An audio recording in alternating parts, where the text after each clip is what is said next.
Hello and welcome to Heartlight Vedic Astrology. In today's talk, I was going to go through the energies of the new moon or Amavasya for 14 September 2023. And it seemed like when I looked at this chart for this moment in time that the theme was caring for the caretaker. So let's get into it. A note first, the information presented here is for educational purposes only and should not be considered medical, financial, professional, or life advice of any kind. If you are in need, please contact an appropriate professional for support. Also, if you're new to Vedic astrology, Jyotish, or my videos, I've made a bunch of teaching videos on the subject, and all of the teaching videos are in my concepts playlist. The other thing to know is whenever you see a double asterisk in one of my talks, there's a teaching video on that subject. So, these are meant to help you navigate Jyotish because it is quite complicated and technical, and then I toggle back and forth between English and Sanskrit, so it should help with all of that. So helpful videos to watch before this one if you're a beginner. Introduction to the constellations or Rashis, North, South, and East Indian style charts. Introduction to navigating a birth chart. The Lugna, also known as the ascendant, rising sign, or first house. Planetary aspects, and I just created another video, nakshatras, also known as lunar mansions. Yeah, because I'm deep into nakshatras. That was actually the first thing I learned in Vedic astrology, so that's a big part of what I do. I'm going to talk about each planet, and so I have a whole playlist, planets or grahas playlist.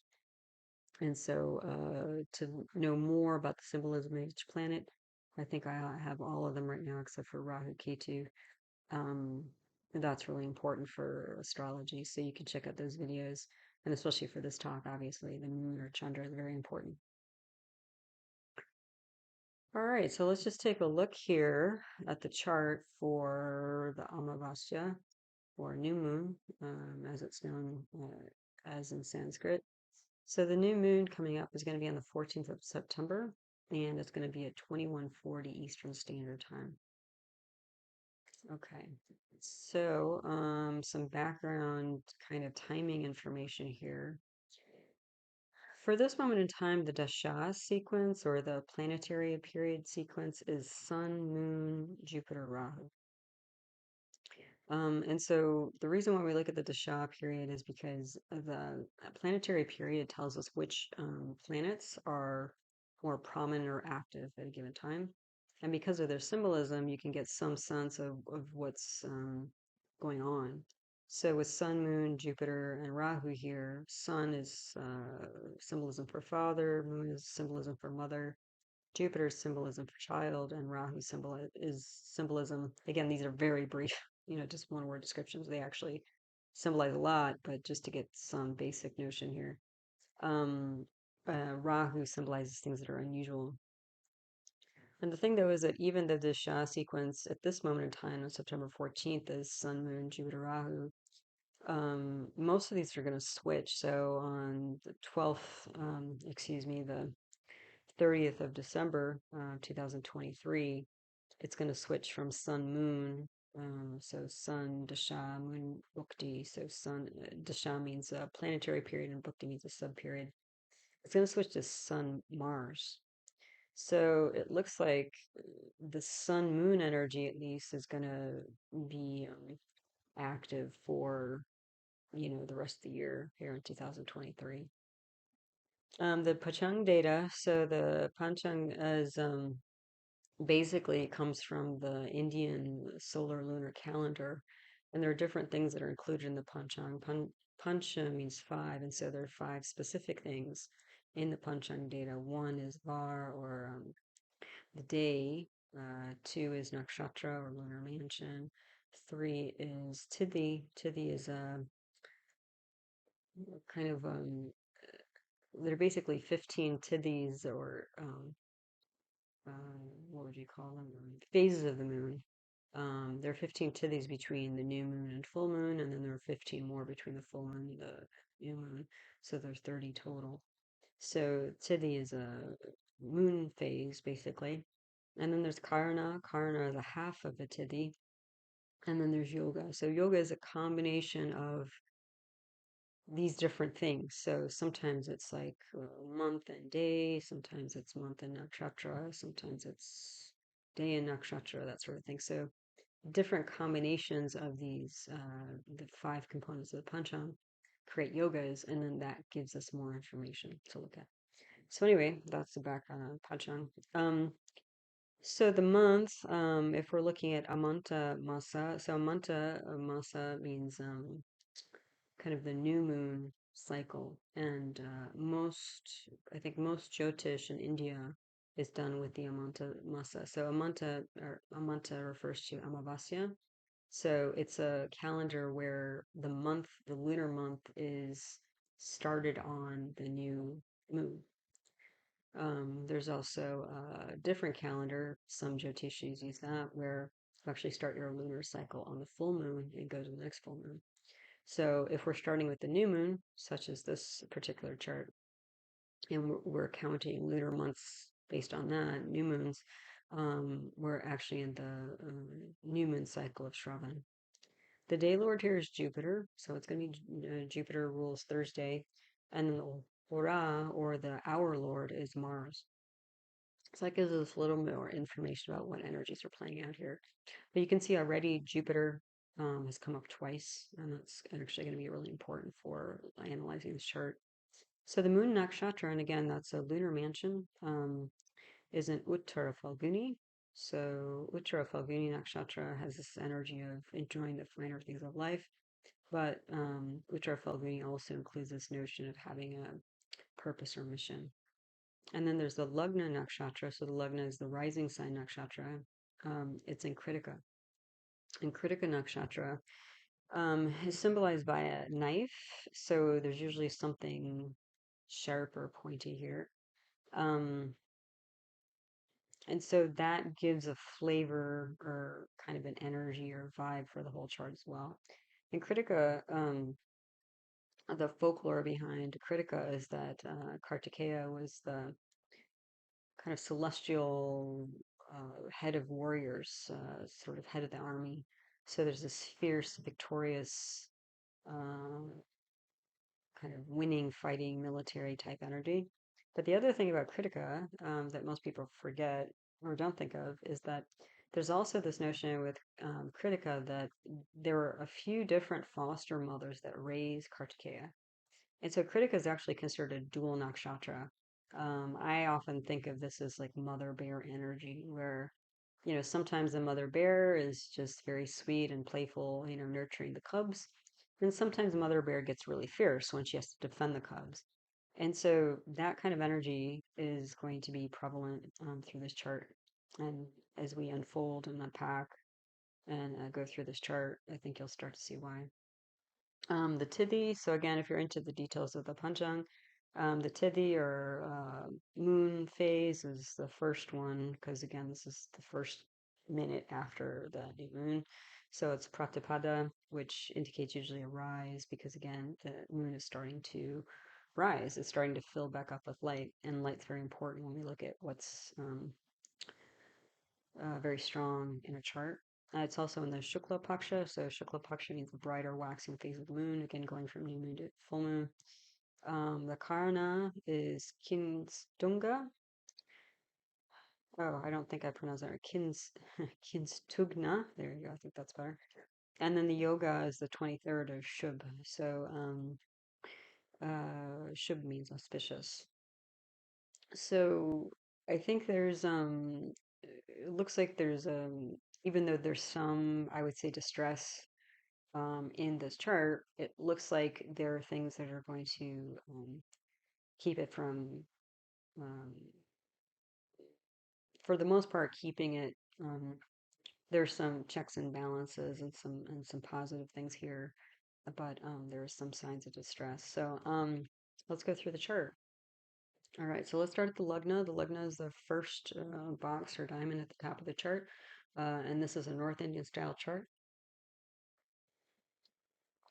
So the Lugna, also known as the ascendant, rising sign, first house, those are all different names for the first thing, or for the first, those are all different names for the same thing. So we're looking at a Taurus or Vrishabha Lagna here. So Taurus is a fixed earth sign. So that generally means that a fixed sign means that people and their personalities tend to be pretty fixed. Fixed people who have fixed signs tend not to be as flexible. They tend to be more endurance and they have stamina and they're kind of people who are always kind of the same, offer a lot of stability, but they have a hard time changing sometimes. It's also an earth sign, so this is also an earth sign. People tend to be very practical and very well material, not necessarily material like they like money. I mean, but they'll think about practical things. They'll think about making sure their home is taken care of. If they have children, money, car, the kind of more tangible things in life. Maybe tangible is a better word than material for Earth. And then, as I mentioned, the rising sign nakshatra, the Lagna nakshatra is Krittika, which I talked about. Um, so, um, the thing here is that Taurus is ruled by Venus, and Venus in this chart is in the nakshatra of Aslesha. Okay. Venus has gone to the third house. So, what does that mean?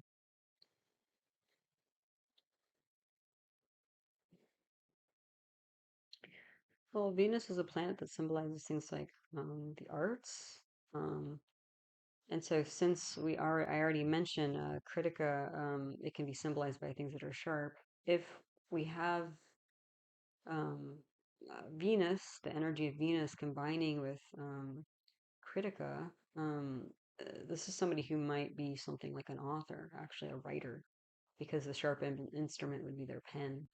Um, and if they're a Venus person, then they might be writing about things like keeping a nice home or fashion, that sort of thing. And the third house represents things like classical arts and also communication.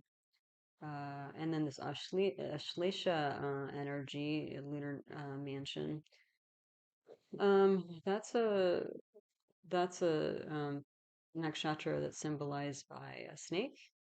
Um, and so there are kind of two different ways in which Slasha can go. Typically, when you have a malefic planet, and Venus is not a malefic planet, but typically when you have a malefic planet, it brings out more of that kind of devious, hissing, biting, snake-like energy. When you have a benefic planet such as Venus, which is what we have here, it will bring forward more of the benevolent qualities of snakes. And so, snakes, everybody has different opinions of snakes, but sometimes snakes are used in symbolism, like the staff of Mercury, where the two snakes winding up the staff together and it symbolizes medicine. So, Ashlesha can symbolize medicine. The other thing to know about Venus, besides representing things like the arts, it can represent things like socializing. It can represent things like spouse. It can represent things like vehicles, that sort of thing. Um, and so when we have the other thing about Venus is that it is part of its folklore is that it's actually a planet that can represent bringing things back to life, or bringing life to things. Because again, if Venus represents things like the finer things in life, like arts, drama, dance, theater, music, singing, that sort of thing. Um, you need a lot of, that's not a bare bones energy. That's not energy about efficiency. That's about bringing a lot of resources together and developing something that's quite refined and beautiful and enjoyable. And that's all Venusian energy. So again, this person, if this is a chart that represents a person, this is somebody who enjoys life, is pretty steady in their personality, and is probably some sort of artist. Um, and again, the art includes things like writing or speaking, because again, the third house also represents speaking, communication. about practical matters and practical arts, that sort of thing. Um, the other thing about the third house is that the third house is what we call a kamasthana. So a kamasthana is a house that is about enjoyment for somebody in their when it's in their that place in their chart. And so because Venus is enjoying the finer things of life, and this is in the house of enjoyment, this person, if it is a person, um, is somebody who enjoys life and enjoys the arts and that sort of thing. So that's kind of their MO in life. That's one of their main motivations in life is just to enjoy themselves. Okay, so Venus has gone to the third house. So if we combine the Krittika energy, the nakshatra Krittika energy of the Lagna with Venus and Aslesha, this is somebody who's a nurturer and a fighter, probably something like a writer. Um, but again, the Krittika energy, it's almost like this person's going to have two sides of them. The fighter, and you may not always know, are you going to get the fighter, or are you going to get the nurturer? But they have both. They have both in there. The other thing to know, I looked up the Chidra Grahas for this chart. A Chidra Graha is Graha means planet. Chidra is like means piercing. And so the Chidra Grahas in somebody's chart represent planets that can indicate points of vulnerability, um, and the and they can indicate places where and the vulnerability can be something physical. It can also represent something that's like mental or emotional. So the Chitra grahas for this chart are Jupiter, Saturn, Mars, and Jupiter. So look, what we see here is Jupiter again twice. So Jupiter's actually a double Chitra graha for this chart. So we are running a sub-dasha, sub-planetary period of Jupiter. The day lord is Jupiter, and now we have Chitra grahas, Jupiter, Jupiterian. Okay, and that'll this. So again, we're starting to see that Jupiter is pretty prominent. Actually, really important for understanding this moment in time. All right. So, there are no planets in the Lugna, and there are no planets aspecting the Lugna. So we mostly have Venus ruled Kritika energy in the first house. The second house, we don't have any planets aspecting or in the house. Then the third house, I started already with a Venus. So again, the third house represents communication, arts, diplomacy, especially when you have Venus there, because Venus is a planet that is a mediating planet because it's a social planet. It's not a in-your-face confrontational type planet, unless it's with other planets that are like that, or maybe in a nakshatra that has that kind of more fighting energy. Um, the other thing to know about the third house is that it also represents siblings, and that's really important for this chart because even though you can see all these different arrows and things I've drawn in here, and these are planets and where they aspect and shine their light and have an influence. And it kind of seems at first like Venus is sort of in the corner doing its own thing, and it's out of the mix here with a lot of this other energy going back and forth. But actually, if we spin the chart to the third house and we create a new chart from the third house, which represents siblings, then you start to see that three houses away from this third house here, so three houses away from where Venus is in Cancer, um, is going to be this Mars in Virgo. So the thing that was it when Mars is in the third house of a chart, it means that we have a karako, bhava, nashaya. And what is that? I have a whole video on that, but essentially what it means is that the planet representing a particular person is in the house representing a particular person. And when we get that, it usually means that there's an issue, some sort of concern or problem with that thing, that person. So for the sibling here, there's a problem with their siblings. So whoever this Taurus person is has a sibling, and so that sibling has issue or problem or something problematic going on with their sibling, which might be this Taurus person, it might be another sibling. Yeah. The other thing is that if we're looking, again, if we've spun this chart to the third house and we're looking at it as if we're created a new chart for the third house of siblings, Venus is in Cancer. Cancer is ruled by the moon. And so if we follow where the moon goes, again, from the third house, the moon goes to the second house from the third house. So the second house represents things like family and savings. And this is where we have our new moon going on.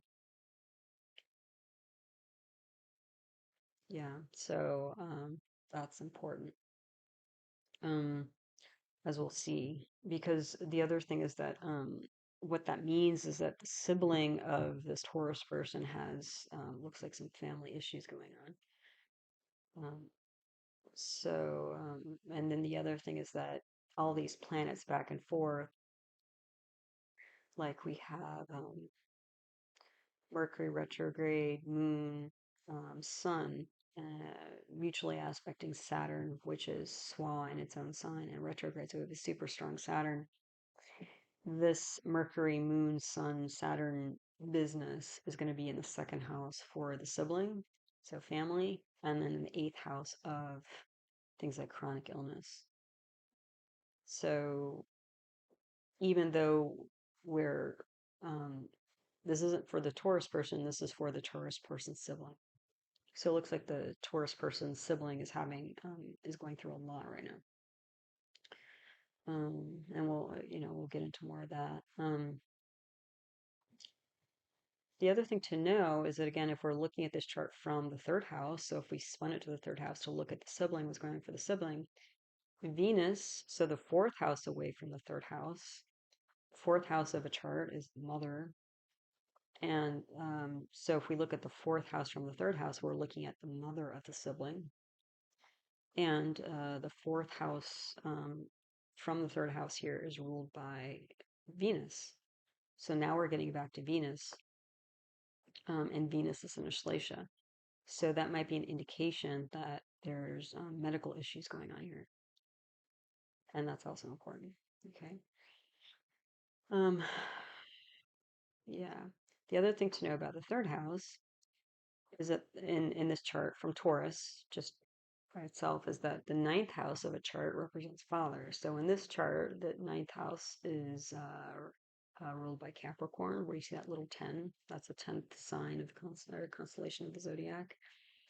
So if Capricorn, or the ninth house here, represents father, then the house directly opposite it is the seventh house for the ninth house. And the seventh house for any person that we're looking at represents their typically spouse as a person. It can also be business partners and it can also be independent business, but typically most people look at it, more people have spouses than they have independent businesses.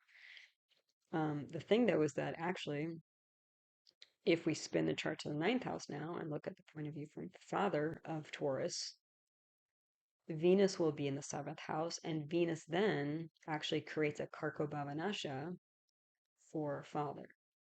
So there are issues with spouse for father.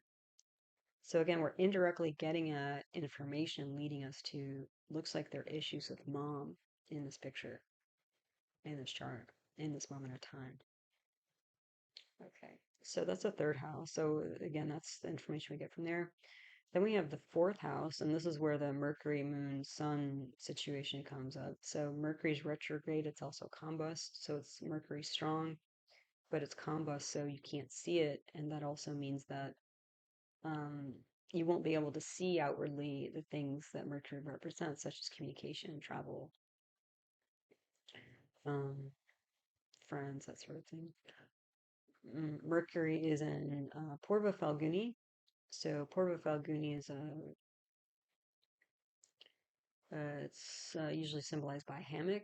And so again, it's this like enjoying life, socializing, the finer things of life. It's usually a pretty happy place. Um, The moon is new. So when you have a new moon, typically there's no light in the moon. You can't see. So you can't see Mercury and you can't see moon. And the moon has no light. So typically when there's a new moon, there's instability and things like fear, doubt, worry can come into play. You also have a sun that's Swa, so sun is in its own house. Sun is in Uttara Phalguni. Um, so Uttara Phalguni is uh, symbolized by a hammock, also like Purva Phalguni, but it has, in addition to that enjoyment of life and finer things, this notion of mission and purpose. And the sun also represents leadership and the king and that sort of thing, or the ruler, head of state. So this is going to be a sun-dominated house because sun is in its own sign, and Mercury and Moon are not visible. And the Mercury also represents things like the rational mind and decision making, and Moon represents the intuitive mind and emotions. So even though on the surface, in this fourth house, which again the fourth house represents mother typically, um, so even though mother, and it may not actually be the mother, it might be somebody else in the family who's a nurturing person. It doesn't even have to be female, but maybe a grandmother or aunt or something like that. Um, is going to be acting in the scenario as a leader, as the lead person. Um, there's a lot of energy here, but with the Mercury and Moon being combust, eclipsed by the Sun, there's probably going to be a lot of mental, emotional stuff going on for this person, especially when we have Saturn a retrograde in its own sign in Aquarius. And Saturn is in a nakshatra called Satabhisha, which translates as 100 healers. So Saturn is a malefic planet, and it can represent things like chronic illness, neuromuscular disease, and also things like especially when it's combined with other planets, I see it as a marker for cancer potentially. So, so this really, and Saturn always represents things like slowness, delays, difficulties, or whatever. So you have this massive Saturn on Mercury and Moon. So you have a lot of doubt, frustration, fear. These are all things that or Saturn represents. And sorry, I've got a storm going on in the background, so hopefully you can still hear me and not so much of the storm and the thunder. But hopefully we'll get this done without the power going out. But and the sun represents the health in general and vitality of this person. So there's going to be a lot of drag from Saturn on the mental state, the emotional state, and the physical state of this person represented by the fourth house. Again, probably mom. Yeah. The other thing is that moon, here I circled it. The reason why is we have a karako for Taurus in the fourth house. So that can indicate problems with mom. Yeah. Um, yeah, so let me just read my notes. So yeah, so especially because we have moon and sun in the fourth house. The fourth house also represents home. So we have mom and dad and home all together here. And the other thing is we have Jupiter and Rahu aspecting the fourth house. So Jupiter represents things like law and balance. It's also an expansion planet. Jupiter's in Bharani. So Bharani is symbolized by the womb. Bharani can represent, because it's symbolized by the womb, things like life and death. And because we have Jupiter here, we're going to get more of this notion of life more than death. Rahu is also aspecting here. Rahu is in the nakshatra of Ashwini. Ashwini is another medical nakshatra because Ashwini is symbolized by the Kumara twins who are the celestial healers. So already, we're seeing quite a bit of, we've got 3 planets in medical nakshatras. And I already talked about this massive Saturn aspecting onto Mercury and Sun. So we actually have 3 planets in the fourth house and 3 planets aspect in the fourth house. That's a lot of energy. So that's going to be a point of focus. And that actually gets back, in a way, gets back to Venus here, because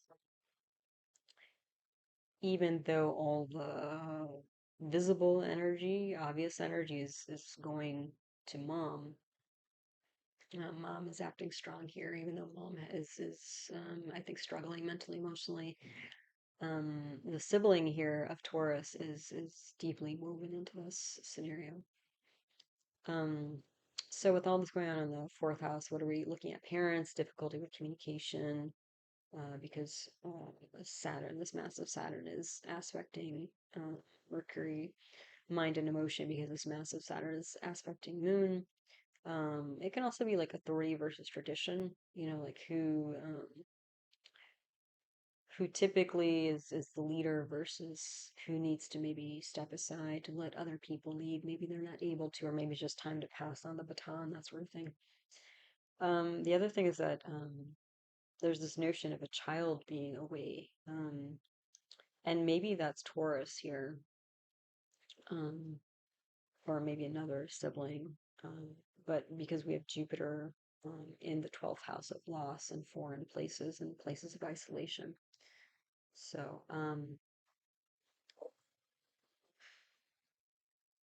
here we go with the thunder. So, um, so because of this Jupiter Rahu energy coming from the 12th house, and again, Jupiter representing, I think, more life here, and Rahu representing sort of this heroic effort. And Rahu is also a planet that represents ambition, as well as medically things that are difficult to heal, the things that are difficult to see, because Rahu has this kind of hidden, unseen quality to it because it's a shadow planet. So there's this, I think, heroic effort coming from a place of isolation, and also this child, but again, from a distance, potentially. But as an isolated place, if we're looking at it that way, isolated places could be a hospital. So it looks like somebody might be needing to go to a hospital. Um, and then Jupiter here, Jupiter represents things like balance, fairness, but Jupiter in this chart is also Lord of the 11th house. The 11th house represents things like income, so it looks like there's some loss of income here, loss of money. Um, we also, on the 12th house, uh, we have Saturn aspecting onto the 12th house. We also have Mars aspecting on the 12th house. Um, Saturn can represent land, and Mars can represent land. So there might actually be also loss of property, and I'll get into that. And that, I believe, I'll get into the reason why later, but um, that, I think, is that this scenario is requiring money, and so there might be some sale of property to come up with the funds needed for this. Looks like somebody's going to need an operation here. But medically, again, if we're looking at this just from a medical point of view, Mars is in a nakshatra called Hasta, and Hasta is represented by hand. So again, we have hands-on healing, um, life, in this 12th house, unusual, hidden, and then we have Saturn in Satabhisha, so 100 healers, and Saturn represents things like structure. So Mars can also represent cutting, so cutting with hands, um, establishing a new structure. Jupiter, and especially when you get Jupiter, Rahu, Saturn together, that I think is a pretty big combination for cancer. So it looks like somebody needs like maybe a tumor removed. I'm seeing here. So yeah, and then there's some money shuffling that needs to happen to make sure that the surgery takes place. That's what it looks like. Um, so yeah, so I mentioned Moon, Karko Bhavanasha. Moon also has Digbala here. So Digbala is directional strength. I have a video on that. So Moon is an exaggerate. When we have like so it's the Moon is strong because it has directional strength. It has a kind of a weakness because it's Karko Bhavanasha. It has Sun Swa, but it has this massive Saturn on it. So Moon is in what we would call exaggerated condition. So this person may be really wobbling internally right now. You may not be able to see it with this person because it looks like on the surface they're going to look like they're handling things and they're in charge and they're doing well. Um, but deep inside, um, I think this person's struggling. So whoever this mother nurturing person is. And then again, with the Saturn, we're probably talking chronic health issues and also aging, because Saturn represents things like older people. And since Saturn is on both moon and sun, mom and dad, it looks like part of this is, parents are older. Um, and yeah, there's a toll on siblings and family here for sure. Mental, emotional, physical toll. If this isn't family situation, so just to give another scenario here, this could be like problems at work and home. So work-life balance, especially like boss versus employees, because Sun Swa in its own sign, that's going to be the main person in charge of something, authority, main authority. And Saturn can represent employees. So this might be something like a work strike type scenario. But again, when I was looking at this, I got this as probably more personal, but everybody's going to resonate with this on a different level. So that's the fourth house. So you can see all the arrows going back and forth from Mercury, the green arrow to Saturn, Moon, purple arrow to Saturn, Sun, saffron, orangey arrow to Saturn, and then Saturn back to this. So there's a really strong bond between these planets. The fifth house I mentioned, Mars, is in Hasta. So I kind of skipped ahead because I was just going with the flow instead of the logic. Just kind of logically trying to lay things out because otherwise I just end up riffing and I'm not sure if I cover everything. But the fifth house here, again, is going to be a third house from the sibling house for Taurus here. So it's a karako bhava nashaya with Mars for the third house person, sibling.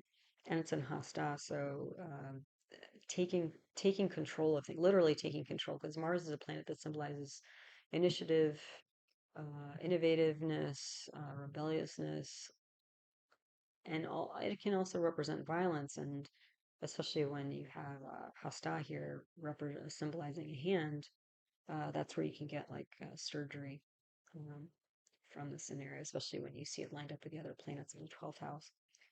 But the fifth house here also represents the mind and intellect. So mentally, the Taurus person is attempting to organize and gain control of the situation. Yeah, and they're trying to, I think, do their part here. Um, yeah. So in the sixth house, we have Ketu and Chitra. Chitra is symbolized by a gemstone, so it's very structure oriented. Like I always think of architecture here in Chitra. So we have an unusual, Ketu represents unusual things or foreign things, unexpected things in Chitra. So there's an unusual structure to the sixth house matters, and sixth house represents things like routines as well as lawsuits. Um, so I think the lawsuits, since we have Jupiter aspecting into this house as well, and Jupiter represents the law, I think part of it is this scenario if, for example, mom needs surgery for something like cancer, one is going to upset the daily routine. But the other thing is that there's going to be a legal obligation to pay the fees of the surgery and that sort of thing. And I think that's what's going on here. Mm, yeah. Also, again, the K2 can represent things like tumors. And so it's in the sixth house of acute illnesses. So that may actually potentially be a good thing because if it's just an acute illness versus a chronic, that would be better. Most people, I think, would see that as better, but we haven't got to the eighth house of chronic illness yet. So I think K2, for the most part, here is just creating a lot of chaos in the daily routine because there's no rhythm and you're waiting for doctors and tests and surgeries and stuff like that. The seventh house represents spouse, independent business, business partners.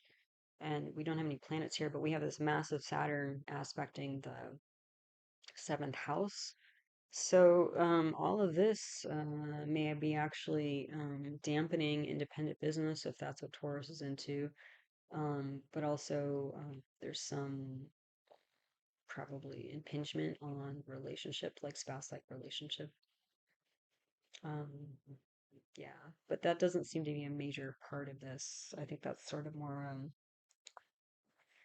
like a side effect or kind of collateral damage. Not that it's not significant, but it's, I don't think, the main storyline here. And then the eighth house here, this is where we get to chronic illness and also deep psychology. So we have here again this Mars and Hasta, so trying to gain control, literally, in the eighth house of psychology, deep psychology, as well as chronic illness, and potentially it can represent death, the eighth house. And we also have Jupiter here. So there's going to be a lot of action and enthusiasm. And when we have this, and also we have Rahu aspecting here. So again, we have this ambitious, heroic effort, balance, fairness, grabbing control. Um, Again, there's where this heroic effort is coming in um, to this chart. Um, yeah, and some of the ideas or ways of doing this might be unusual, especially because the 12th house is a place of isolated places, can also represent things like um, temples and churches and places of worship where you go to um, get clear and connect with, some higher force, God, creation, source, whatever your name is for it. So it looks like there might be, as part of this, part of the, and because the eighth house can also represent things like alternative thinking, and we have Jupiter aspecting in this house, and Jupiter rules this house because Sagittarius rules this house, and Jupiter rules Sagittarius. It might be like also as part of this whole thing, because again, especially if we're talking about something like Cancer, one is typically a roller coaster mentally, emotionally for people. They're kind of living test to test and procedure to procedure and that sort of thing. So for most people that I've encountered, any sort of cancer diagnosis really throws people for a loop. Um, and, depending on what kind of cancer it is, sometimes things are a little bit more straightforward, although it's never completely straightforward, I think, when it comes to cancer. But I've seen at some point in my life, I actually was doing Reiki on a cancer ward in a hospital nearby. And there were some people I would see that if they could tap into their spirituality, um, whatever their spirituality was, or religion even, that really helped them gain mental and emotional control and balance through a very difficult situation. And I think that's part of um, what Taurus is doing here. Again, Jupiter bringing in foreign ideas, especially because in the 12th house of foreign places and overseas things, you have Jupiter retrograde, so strong Jupiter. Jupiter represents spirituality. You have Rahu, which can represent foreign things. So you have more foreignness in the 12th house. And then you have this Mars aspect in there. So trying to gain control tangibly, but through spirituality. And again, this whole Jupiter, Rahu, Mars energy combination is not just in the 12th house, but it's also in the eighth house of deep psychology. So I think that's what Taurus's perspective is and what they're trying to bring to the situation. Because it looks like Taurus is a little bit is the supporter for the main supporters here. So it looks like Taurus is the caretaker for the caretakers primarily, because it looks like the sibling here, whoever the Venus Cancer person is, the main person, and we'll get into more of that. So that's the eighth house. The ninth house I mentioned a little bit already. So that represents dad typically. It also represents religion, guru, teacher, that sort of thing. And we have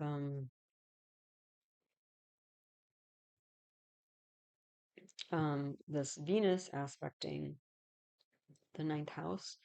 So they're going to be looking for practical advice, I think, on what to do and how to maneuver, navigate through the situation. Also looks like dad is a fairly social and benevolent person because we have Venus coming here. Although dad is having difficulties, and dad may even have their own health issues going on. That's what I'm seeing here because you have the super strong Saturn in the second house, um, which is going to aspect dad's eighth house of chronic disease. So it looks like dad also has some medical issues, but I don't think because again we're not running into Shah of Saturn. So even though dad may have medical issues, I don't think we're talking about dad in this case here. Um, but dad is, diplomatic and he's mediating, and dad is doing what dad can in the situation. Um, and concerned about the partner. So mom, you know. The 10th house here, again, this massive, strong Saturn, it creates a Shasha yoga, which is a Raj yoga. So a Shasha yoga is a particular yoga or planetary combination with Saturn. And it's a Raj yoga, which means well, Raj literally means royalty, but it's one of the yogas or planetary combinations that can indicate things like power and um, authority. So it looks like Taurus is bringing power and authority to the situation, but again, through supporting the main caretakers, probably it's like the sibling and maybe dad, potentially from a distance, but also through these alternative means, like maybe they're trying to get their family to meditate or do some deep breathing or Reiki, or I don't know what they looks like that maybe what's going on. Again, if we're getting away, I keep going down this road of like family health crisis, because that's what kept coming to my mind when I was seeing all these planets. But if it was something not like that, it would this massive Saturn in the 10th house of career would mean like a lot of bureaucracy at work and with career. So trying to work through all that. Um, And then the 12th house, I've been talking about that throughout, but Jupiter, Rahu aspected by Mars and stuff. So there could be loss of property, especially overseas, loss of income because Jupiter, the 11th house lord, is gone to the 12th house of loss. Legal matters, and I think the legal matters here related to financial obligations for medical bills, bureaucracy. Yeah, I mean, you know dealing with insurance companies or whatever, and hospitals and all that. It's just like stacks and stacks of paperwork, right? Um, but again, throughout this, there's this ambitious heroic effort, I think, by the child to rescue, support, save parents and the family. So that's the main chart. And then again, when I was looking at this to begin with, I was just like, oh, looks like everybody, it's a family situation. So it's sort of, so I was like, well, who's the main player here? Who's like really having difficulty? And, is it Taurus? Is it the sibling? Is it mom? Is it dad? And so some of it I've already sorted through on this chart, but then I wanted to go into the subzodiacs, the amsas, to confirm um, one, if this was a family event, and if so, which person, like what direction the energy was going, like who was taking care of whom. And then I wanted to look at health issues um, to see, like, were there actually health issues going on? And then also wanted to look at money and finances because that seemed to also be part of this deal and part of what's creating some stress here.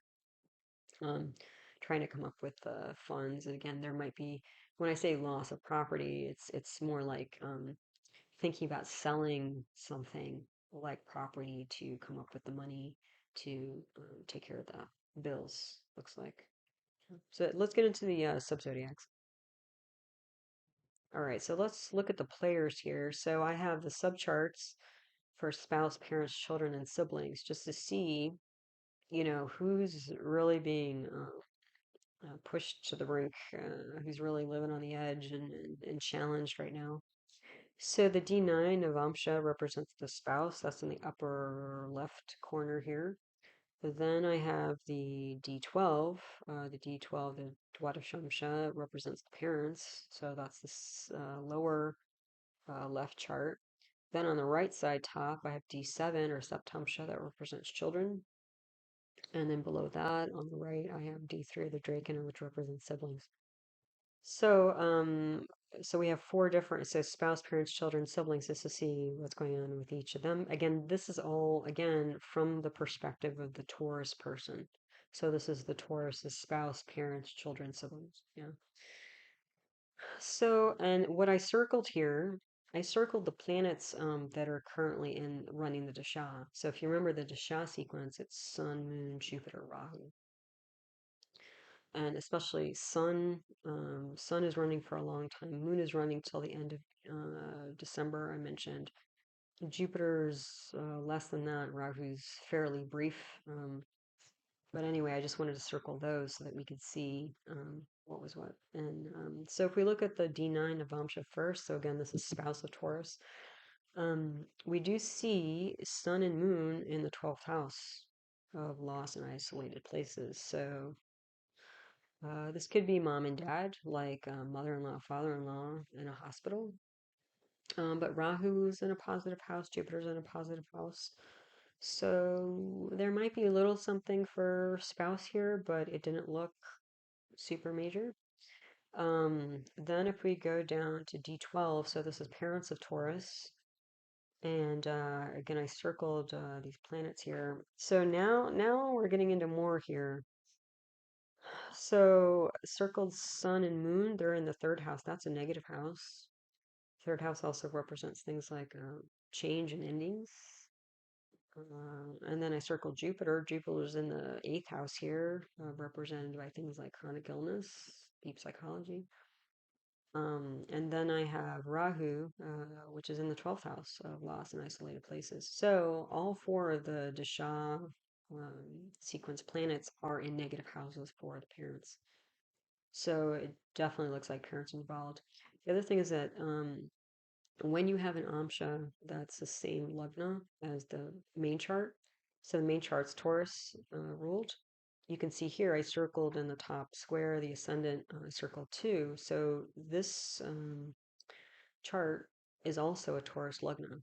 And when we have the same Lagna in the subchart as we do in the main chart, that usually means that it's an important subzodiac to consider, especially in this person or throughout this person's life. But you can see right now, really important. So again, more energy and focus on the parents. Luckily, in the third house where Sun and Moon are, the Moon is in its own sign, so Cancer. So it means that there's some protection here, although I don't think it's complete protection. And then if we look at Jupiter, Jupiter's retrograde in its own sign in the eighth house. So that's going to bring some goodness for this whole scenario. That's good. And then the other thing is we have this massive Jupiter from the eighth house aspecting the 12th house. So it's aspecting Rahu and Mars. And again, it's almost recreating the 12th house from the natal chart because in the natal chart we had Rahu and Jupiter in the 12th house with Mars aspecting, and now we have Rahu and Mars in the 12th house with Jupiter aspecting. But here Jupiter is much stronger because it's aspecting from its own sign, which is good. Although sometimes we don't consider as much the benevolent effects of Jupiter when it's in a negative house of the Amsha. So Jupiter's helping, but maybe not as much as it would be if it was in a positive house of the subzodiac. But it's still good. We'll take it. And the other thing is the eighth house is related to deep psychology. So again, getting this, especially when you have this massively strong Jupiter here that represents spirituality, it seems to me like the parents are relying on this spirituality to help them, keep their mental, emotional balance as much as possible through this scenario. And then the 12th house here, not only is this massive Jupiter aspecting in the 12th house, but we have Mars in its own sign. That's also helpful in terms of uh, uh, preventing some losses, not all losses, but some losses. But especially because Mars is in its own sign here, and Mars can represent things like property. Um, I don't think this is going to mean that there's like loss of property for the parents. Again, everybody's chart's going to be different, but the other thing is that if surgery is taking place, it looks like surgery is going to go as well as possible. And again, you have Mars here, so that's like a cutting, violent surgery type energy with Rahu, um, unusual, hidden, unexpected diseases, and then this Jupiter, which can represent expansion. So if there is surgery for something like a tumor, it's going to go as well as possible. So that's good news. Then if we look at D7 here, Saptamsha, this is children, then you can see Sun and Moon, Jupiter are all in positive houses. It's just Rahu that's in the sixth house, kind of on its own, not really tied in here. But the sixth house again represents things like routines. So even though the children are in the middle, the center of all this, their routine might be upset because of all the stuff going on with the parents. And then the other actually bigger thing, I think, so parents are, into it, but I think sibling, and so this last chart here is the D3, the Derek and the sibling. I think the siblings having an even harder time than the parents actually, in some ways, because it seems to me like the sibling is the main caretaker for the parents, one or both of them, and it's really a challenge for the sibling of Taurus. So similar to the Dwadamsha, the D12 chart appearance, the Drakana chart also is a Taurus Lugna, like the birth chart. So this is also going to be an important subzodiac for this person in their life. And we can see here we have Jupiter retrograde Swa in the eighth house. So again, spirituality potentially, but also chronic illness. Um, and then on the 12th house here, um, you have Moon and Sun, so mom and dad. You have Rahu, unusual, unexpected, trip to the ER or hospital. You have Mars aspecting from the ninth house, so that's kind of nice. So it looks like there may not, it's going to help with some of the loss, whether it's a financial loss or emotional loss or sleepless, lack of sleep. And the 12th house also represents sleep, so it looks like sibling here is probably having it really a lot of difficulty with sleep, because with Mars aspecting here, I mean, you have Moon, Sun, Rahu in the 12th house. You have Mars aspecting, Jupiter aspecting Saturn. You have basically six planets offering their energy in the 12th house. So it looks like sibling in general may have trouble sleeping, but especially right now. Um, so it looks like with Mars aspecting the 12th house, its own sign, there's less likelihood for loss of property, but you also have Saturn here aspecting, and Saturn is also Bhumi Karaka. Saturn and Moon are Bhumi Karakas, and that means they're planets that represent property. So there may be some loss of property, um, but I think it's intentional. I think somebody might sell something to raise the funds to pay the bills, that sort of thing, rather than to go into debt or something like that. And again, a sibling here is also relying on spirituality, but you can just see here with all this energy going to the 12th house, the sibling is even though there are things bolstering this or buoying this up, siblings really having a hard time. So again, it's kind of echoes the birth chart, where even though the initial things that catch your eye are sun and moon and new moon and the fourth house and mom and all this kind of stuff. I mean, often what I see in medical issues is that sometimes the caretaker ends up in the hospital because the caretaker is just like giving, giving, and doing what they can, and they're kind of lost in the shuffle because all the attention is given on the main patient, but then the caretaker ends up becoming a patient. So I think what I'm seeing in this chart is that if Taurus can remember and think about their sibling and how they can support their sibling, I think um, that would go a long way for the whole family, is what I'm saying here. So this is who involved. So parents, clearly, but probably even more so sibling. That's what I'm seeing. Okay, so let's look at work and income and assets, because again, it did seem like there was some of that involved here. Um, so I have here D10, the dashamsha that represents career. Under that, on the left side, D4, the chaturtamsha, and that represents assets, like big assets, like home, car, um, major financial portfolio, that sort of thing. And then I have the D11, the rudramsha, which represents income, to see what may be going on here. So the D10 looks pretty good. Sun, moon, their sun, moon, Jupiter, Rahu, they're all in positive houses. That's good. And moon happens to be exalted in Cancer, Taurus, where it's in this particular chart. And then we have this retrograde Jupiter aspecting sun and moon. And then we have Rahu. So I think career is fine. I don't think this person is actually. I think their career is probably doing really well, and maybe that's what's bringing them away from being more central in the family situation, because their looks like the career's doing really well right now. And maybe they just actually got a promotion or something.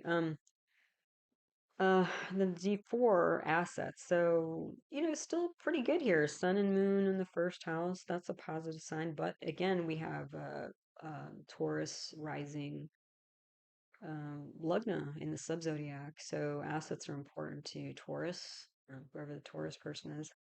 But it looks like, again, there's some strain here because we have Jupiter in the sixth house of lawsuits, debt, and routines. And then we have Rahu, which can be this unexpected, unpredictable energy in the 12th house of law. So um, there might be some sort of sale of assets to pay for the bills here, is what I'm seeing. Medical bills. Because again, the sixth house is also acute illness. Um, so that may be part of how Taurus is supporting this whole scenario here. Um, and then what else? And then the D11 here. So this is income. So even their career might be going well for Taurus. We do see Sun and Moon in the third house. So change and loss. Jupiter is in the sixth house. Again, same thing, debt, lawsuits, acute illness. Luckily, Rahu, even though Rahu's the shortest lived planetary energy in the current Dasha sequence, it is in the first house. But what I'm seeing here is that income is probably going towards supporting the parents right now. And again, Rahu's over in I think a week or so. Jupiter's this will all shift though by the end of except for Sun. Most of this will shift by the end of December. Yeah. So it does look like there's some financial stuff, but it doesn't. Again, it doesn't really compare to the personal challenge that you saw on the previous slide when we looked at parents and siblings and that sort of thing. And then I looked at health. So we have three health subzodiacs here. We have the D6 Shashtamsha, which represents acute illness. This is the top left chart. And then we have the D8 on the right. That's the Ashtamsha. Um, Ashtamamsha, which represents chronic illness. And then we have the D27, the Bhamsha, which represents general strength and wherewithal, resilience, that sort of thing. So again, this is all for Taurus. So if we look at acute illness here, the D6, so top left, Moon and Sun are in the 12th house. So some loss here with parents, and again, 12th house can be hospital. So, but Jupiter and Rahu are in good places here. So again, I think that the illness or challenge, you could say, is that looks like parents parents are in the hospital, very, very likely. Then if we bounce over to the right here, the D8 Ashtamamsha, this is chronic illness. This is a little bit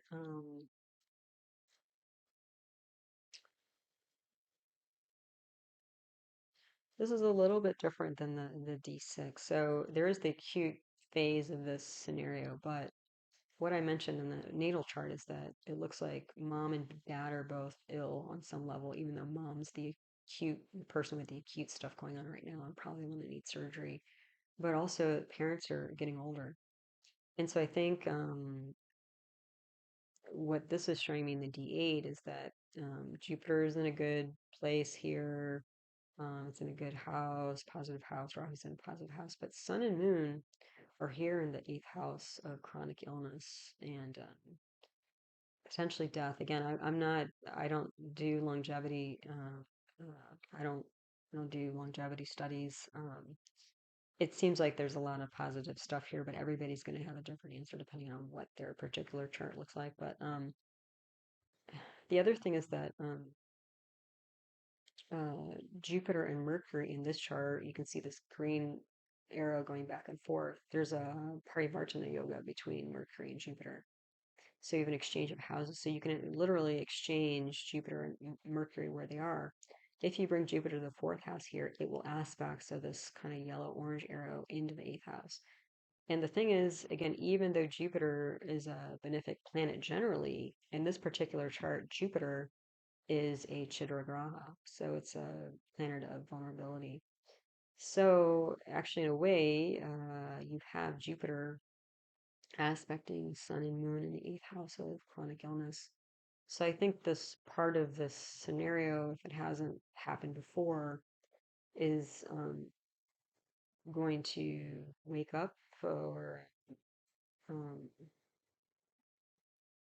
wake up Taurus to the fact that whatever's going on here, they need to find long-term solutions and a long-term plan because it looks like parents are ill and they're aging. So they not only need to get through this particular situation, which it looks like they will with some challenge, but um, they also need to think about how are they going to, especially with the sibling, because that often happens. I find with families is that usually there's one sibling who does most of the work, who does most of things. And sometimes it's because they want to, or their personality is they're kind of a control person, or they're available to do so. Sometimes they don't have siblings to support them, or sometimes their siblings are not available or not interested, different personality. But usually there's one sibling in the mix if there are multiple siblings that kind of is the main point person. So,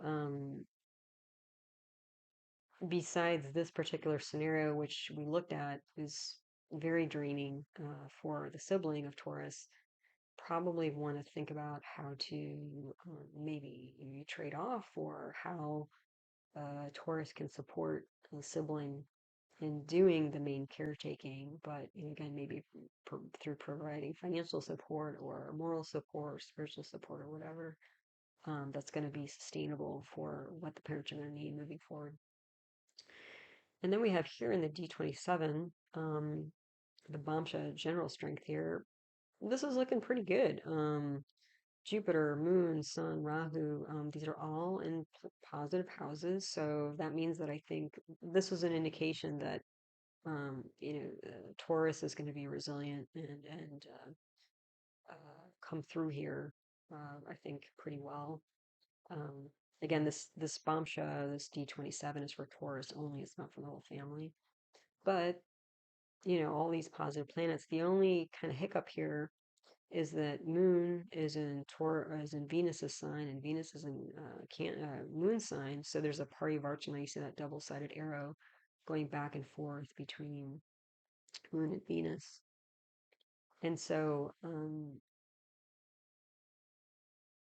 and Venus and Moon are emotional planets. They're also Moon is a feminine planet, and Venus is a feminine planet. So um, I think it's still despite Taurus's resilience here, I think it's going to take a toll on the mind and emotions. And also, there could be some loss here of some loss related to women. So I don't know if that's the sibling or mom, potentially. But that's this whole, again, 12th house, probably going into hospital situation that's going on here. So, yeah, so challenging, but I think Taurus is going to make it through. But they have to start, I think, looking at long-term um, dynamics of how they're going to stay involved and support sibling and parents moving forward. So that's the new moon coming up next week. Again, all of my teaching videos are in my concepts playlist if you're interested in learning some Vedic astrology. I also do individual birth chart readings on Zoom. If you're interested, you can email heartlightastro@yahoo.com. And I have another YouTube channel on natural medicine involving other Vedic arts like Ayurveda and yoga, as well as medical paradigms like homeopathy and naturopathic medicine. And that channel is called Nature Source Care, if that's of interest at all. So, as always, I appreciate your support, taking the time to listen and learn some astrology, Vedic astrology. Um, and I hope that these sorts of talks are helpful to you and useful as you navigate the energy cycles of your life. So, until the next one, take care. Namaste.